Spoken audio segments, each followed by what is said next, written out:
ननद रानी, प्रेम और विश्वास से ही आपसी रिश्ता चलता है। मायके की दहलीज आपके लिए बंद। आज सुधा अपनी ननद के घर 10 सालों के बाद पहुंचने वाली थी। वो बहुत छोटे गांव से थी। उसने बहुत ही मुश्किल से बच्चों को पढ़ा लिखा कर नौकरी के काबिल बनाया। उसके बच्चों ने बाहर रहकर ही उच्च शिक्षा ग्रहण की थी, पर सुधा का रहन सहन गांव में रहने के कारण नहीं बदला था। जबकि उसकी ननद बहुत बड़े शहर बेंगलोर में रहती थी। उनका लाइफस्टाइल भाभी से काफ़ी अलग था, पर बेटा काबिल होने के कारण उसके बेटे अभिलाष को नौकरी के सिलसिले में बेंगलोर जाना था। उसकी कंपनी में ट्रेनिंग थी। उसके लिए कंपनी की ओर से होटल में रुकने की व्यवस्था की थी। अभिलाष को लगा कि मेरी माँ ट्रेनिंग के दौरान बुआ के साथ रह लेगी। वैसे भी माँ कहीं नहीं घूमी है, बुआ के साथ बेंगलोर घूम लेगी और उनका मिलना भी हो जाएगा। उसकी ननद की अपने भाई से औपचारिक बातें ही होती थी। इस तरह सुधा अपने बेटे के साथ ट्रेन का सफ़र करके ननद के घर पहुंच गई। ननद ने अभी चाय पानी ही दिया था, तभी उसे दूसरे कमरे से आवाज़ आती सुनाई दी। सुधा दीदी की बेटी रिंकी कह रही थी, मम्मी मामी आपने यहाँ क्यों आई है? वो चाहती तो अभिलाष भैया के साथ होटल में भी रुक सकती थी, जहाँ अभिलाष भैया के लिए इंतजाम था। वे वहाँ क्यों नहीं रुकी? तब ननद बोली, हाँ फालतू के बिना वजह अपने यहाँ आ गई। तभी रिंकू भी बोली, हाँ मम्मी उनको फ़ोन तो ही पापा ने ही रिसीव किया होगा। आपकी उनसे आने के बारे में बात नहीं हुई क्या?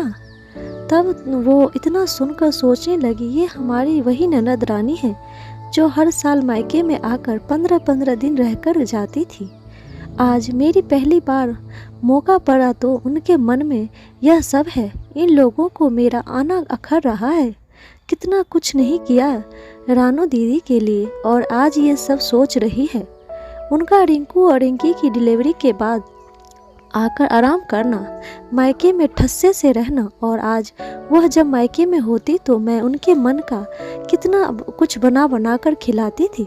उनके लिए वो गांव में आना, नानी के यहाँ हर फरमाइश को पूरा करना, छुट्टी का मज़ा लेना कितना आसान था। पर आज मैं जब पहुंची तो वह रवैया।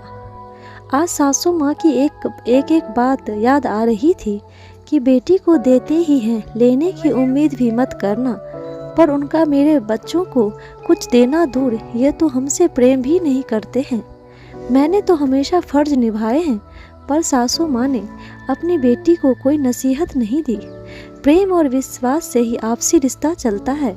पर वो समझ चुकी थी। इतना सुनते ही वो बैठक में बैठ गई। तभी नंदोई जी ने हॉल में आकर कहा, अरे भाभी, आपको यहाँ कुछ चाहिए तो रानू को कह देना। जैसे तैसे रात का समय हुआ। खाना पीना के बाद सब सोने की तैयारी कर रहे थे। तभी रानू दीदी ने नंदोई जी से कहा, सुनिए जी, आपको एक बात बता दूं, कल मेरी किट्टी है। आप भाभी को उसी होटल में छोड़ आना जहां अभिलाष रुका है। मैं नहीं चाहती कि वो भाभी अकेली हमारे घर में रहे।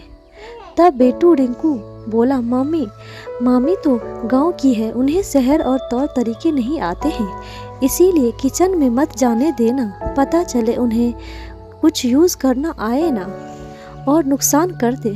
तभी रिंकी भी बोली, हाँ भैया, मामी खाना बनाए तो कहीं अधिक अच्छा खाना बनाने के चक्कर में अधिक तेल मसाले ना डाल दे। मुझे भी कोलेस्ट्रॉल नहीं बढ़ाना।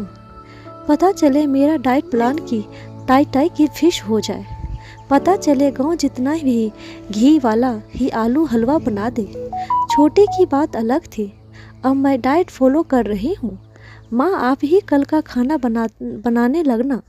तभी रीनू और अपने पति से बोली, हाँ जी, आप समझ गए ना, कल भाभी को आप खाने के बाद होटल छोड़ आना। बाकी मैं अपनी भाभी से बात कर लूँगी। अब तो इतना सुनने के बाद सुधा को चैन नहीं पड़ रही थी। उन्होंने अपने बेटे को रात में सोने के समय फ़ोन मिलाया और कहा, बेटा अभिलाष, मेरी कल कितने बजे की ट्रेनिंग होगी? क्या मैं तेरे साथ उस होटल में रुक सकती हूँ? तब बेटा बोला, अरे माँ, आप तो बेंगलोर घूमने आई हो थी, तो क्यों पूछ रही हो? जब मेरी ट्रेनिंग खत्म होगी तो आपको फ़ोन करूँगा। तब वह बोली, काश हम समझ पाते कि तेरी बुआ हमें अपना मानती ही नहीं है। वो तो पापा के कारण हम इतना कर गए। यदि तेरे पापा आते तो समझते कि उनकी बहन कैसी है। उनको हमारा आना अखर रहा है। वो नहीं चाहते कि मैं उनके घर रुकूं। माँ, मेरे साथ रुकना असंभव है। यहाँ ठीक है मेरी बेटा, मेरी तुम टिकट लौटने की करा दे। मैं अपने गांव अपने आप से चली जाऊंगी, क्योंकि मुझे 7 दिन और लगेंगे। फिर अगले दिन वह खाना खाकर तैयार हो जाती है। तब ननद पूछती है, भाभी आप कहीं जा रही हो क्या? उसके बाद वह अपनी ननद से कहती है, दीदी आपको मेरा यहाँ आना अच्छा न लगा। मैंने आप लोगों की कल की बात सुन ली और लगा कि मैं फालतू ही अपना समझकर आपके पास चली आई। मैंने सोचा था कि मेरी आपसे मिलना भी हो जाएगा और यहाँ इतने बड़े बेंगलोर में घूमना भी हो जाएगा। पर हमें कहाँ पता था कि आप तो हमें अपना मानती ही नहीं हैं। मेरे प्रति अपनापन ही ना है। आपको हमारी वजह से कोई परेशानी नहीं होगी। इस बार ना सही, अब मेरा बेटा ही अगली बार मुझे घुमा देगा। वो तो आप लोगों कहती थी कि मेरा बेंगलोर ऐसा है वैसा है। बस बेंगलोर घूमने की हसरत मन में हो गई थी। इसीलिए सोचा आप लोग मेरे अपने हैं, आपके साथ घूम लूँगी। पर मेरे समझने ही मेरी ही गलती हो गई। आप दिल से बहुत छोटी रह गई। काश पहले वो तेरे भैया तुझे समझ पाते तो वो मुझे कभी नहीं भेजते। आज समझ आया कि हम लोग गांव से हैं, पर बेटे को पेट काट कर हम बड़े लोगों के साथ उठने बैठने लायक बना दिया है। वो भी हमें एक दिन घुमा ही देगा। मेरी शाम की लौटने की ट्रेन है।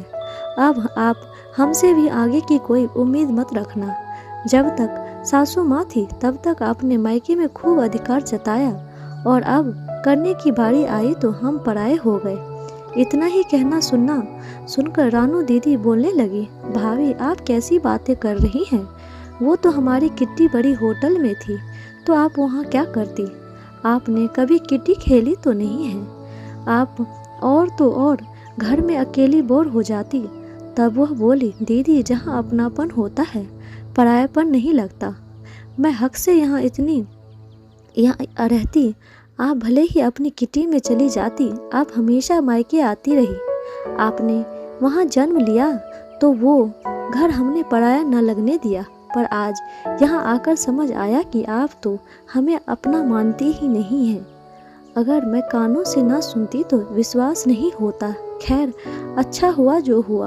अब हम भी अपनी तरफ से पहल नहीं करनी पड़ेगी, क्योंकि ताली दोनों हाथों से बजती है। आपके भाई को भी पता चलेगी आपकी हमारे प्रति कैसी सोच है। तब रानू दीदी ने कहा, नहीं भाभी आप रुको, मैं आपको जाने नहीं दूंगी।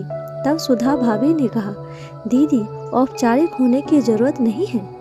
जो कहना था वो आप और आपके बच्चे के मुख से काफ़ी सुन चुकी हूँ। आखिर आपकी हिम्मत कैसे हुई जीजा जी से कहने की मुझे अभिलाष के साथ होटल में भेज देने की? मैं सब सुन चुकी हूँ, अब हमसे रुका ना जाएगा। दीदी माना कि आपके पास पैसा बहुत है, पर दिल बहुत छोटा है। देखना, पैसा ही हर समय काम नहीं आता है। एक दिन देखना आपको रिश्तों की भी कद्र होगी। हमारे पास भी भगवान की दया से सब कुछ है। हमारे बच्चों ने साथ दिया तो शहरी तौर तरीका आ जाएगा। इस तरह वह बेंगलोर घूमने की इच्छा लिए ही गांव लौट गई और ननद ने कुछ नहीं किया। इस तरह कैसे मायके में हक जमाने वाली ननद ने ही उसे पराया कर दिया। दोस्तों, अपने खास रिश्तों को सहेजने की आवश्यकता होती है, क्योंकि बुरे वक्त में अपने ही काम आते हैं। पर आपसी रिश्तों में जहाँ प्यार, विश्वास और अपनापन हो तो वही उनको खत्म कर देना चाहिए।